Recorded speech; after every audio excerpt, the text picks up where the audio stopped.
મોઢેરા વિસ્તારમાં આવેલા જૂના ગામતળની જમીન પર ડિમોનેશનની કામગીરી હાથ ધરવામાં આવી છે। આપ જોઈ રહ્યા છો નવ દ્રષ્ટિકોણ ન્યૂઝ સત્યની સાથે હું છું કાળીદાસ પરમાર। એક નજર આજના મુખ્ય સમાચાર પર।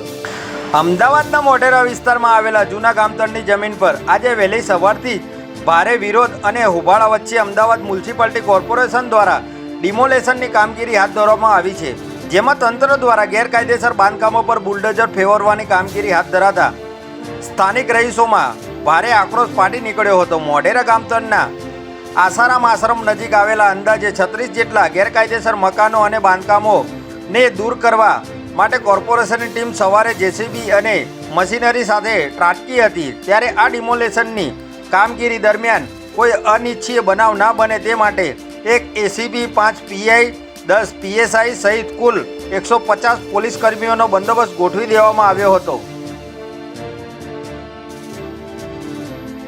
પોલીસ અને એએમસીની ટીમ ગામમાં આવતા સ્થાનિકોએ વિરોધ કરવાનું શરૂ કર્યું હતું, જે બાદ સ્થિતિ વણસણતા અધિકારીઓએ માઇકમાં એનાઉન્સમેન્ટ કરીને 30 મિનિટમાં મકાન ખાલી કરવાની સૂચના આપી હતી અને 30 મિનિટનો સમય પૂરો થતાં જ જેસીબી દ્વારા ડિમોલેશન શરૂ કરી દેવામાં આવ્યું હતું।